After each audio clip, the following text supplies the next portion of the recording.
6:30 बजे के लगभग हम तिलैया जाना था हमको हॉस्पिटल में पेशेंट को देखने के लिए। ड्राइवर आए, साथ में हम निकले राजकुमार के साथ में। उस समय वो बताया कि माँ को एक मामूली विवाद में गड्ढा वो कुछ काम से कर रही थी, वहाँ पर उसके ऊपर में मिट्टी सीना तक भर दिया गया है।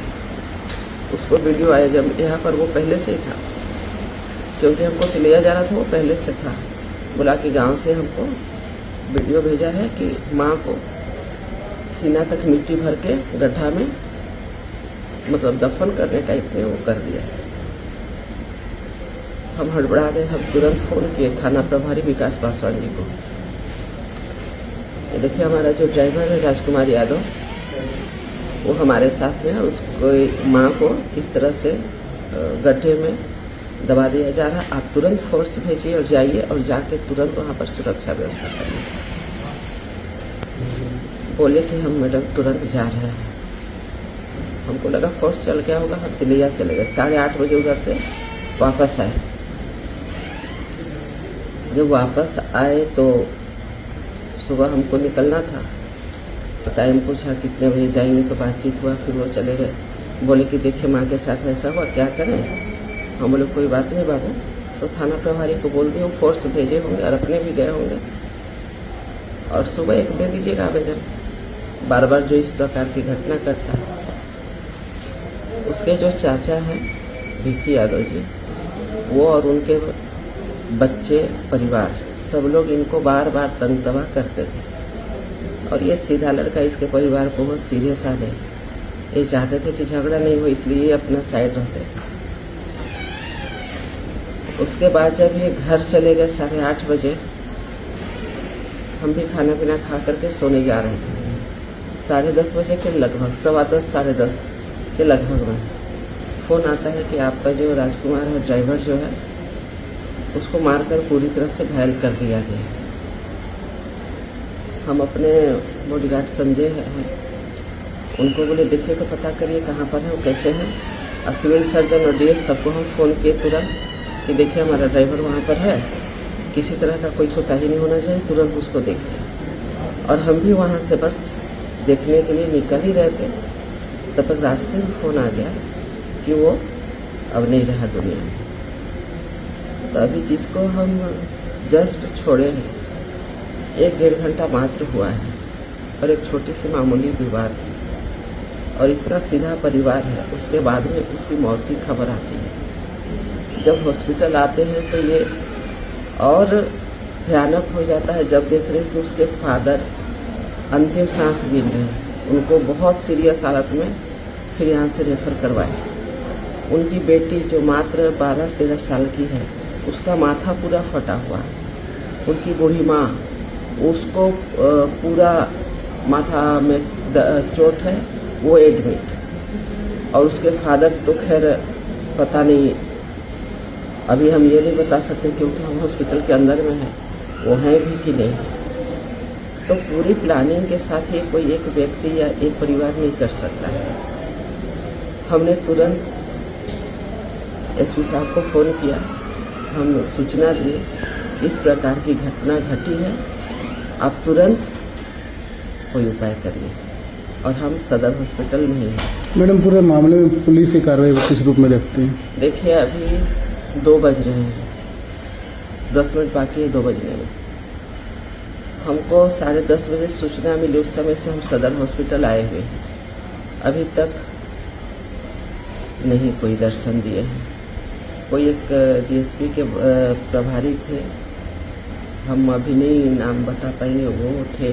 2 लोग आए, हमको बोले कि वो गिरिडीह गए हैं, कहाँ गए हैं। हम बोले हमको कोई मतलब नहीं है, इसमें पूरी साजिश उस थाना प्रभारी की है, जिनको बार बार आगाह किया जाने के बाद में भी वो फोर्स नहीं भेजे, ना खुद गए और इस प्रकार की घटना को अंजाम दिलाया है। अगर उनकी माँ को जब मिट्टी के अंदर गाड़ा जा रहा था, दफनाया जा रहा था, उस समय कार्रवाई करके वो पकड़ के लाए रहते जो जान रहे हैं कि कौन उसको कर रहा है, तो इतनी बड़ी आज घटना नहीं घटती। हमने मुख्य सचिव को भी फ़ोन किया, डीजीपी से बात नहीं हुई, उनके जो पीए थे उनसे बात हुई है। हमने नेता प्रतिपक्ष अपने जो है उनको भी फ़ोन किया है, और हम अभी हॉस्पिटल में हैं। इस प्रकार की जो घटना है आए दिन कोडरमा में, आप देख लीजिए स्थिति कि एक बच्चा जो स्कूल में हॉस्टल में रहता है, उदित राज, उसकी हत्या हो जाती है। मिटको कॉलोनी की नेहा राज, उसका गला रेत के हत्या हो जाता है। चलते फिरते आपको सुब्रतलिया में कभी पता चलेगा कि महतोआरा के बगल में 100 फेंका गया है, कभी कोडरमा घाटी में 100 फेंका गया है, कभी जेजे कॉलेज के सामने में। इतना शांति प्रिय यह कोडरमा जगह था, आज इतनी घटनाएं घट रही है।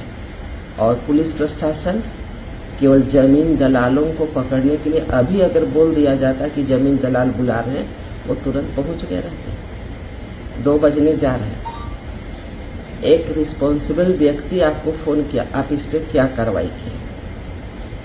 आज ये पूरे झारखंड में, पूरे देश को इसको जानने की जरूरत है कि आज जब एक विधायक फोन करके बोल रही है कि हमारे ड्राइवर के परिवार के साथ इतनी बड़ी घटना घट रही है और आप चुप हैं। एक आम आदमी अगर फोन करता होगा तो आप कितना रिस्पॉन्सिबल लेते हैं, आप कितना उसको सही ढंग से लेते हैं, ये सोचने वाली बात है। और हमने स्पष्ट कहा, अगर इतना ही पैसा चाहिए तो अपने आप को बेच दीजिए। आज वो तो चला गया, इकलौता वो कमाने वाला लड़का था जो दिन रात मेरे साथ में रहता था। वो ड्राइवर ने मेरा परिवार का अपना सदस्य। आज छोटे छोटे बच्चे, 5-6 साल का उसका बच्चा, पता भी नहीं है बेटा को, उसकी छोटी बेटी को पता तक नहीं है।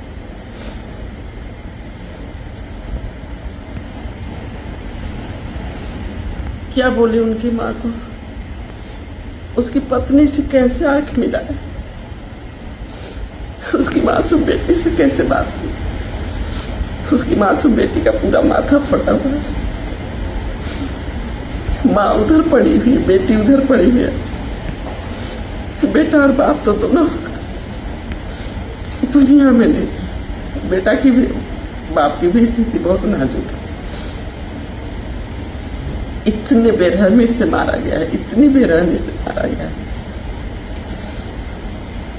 और पता नहीं पुलिस प्रशासन क्या कर रही है। आज आम लोग कैसे सुरक्षित रहेंगे?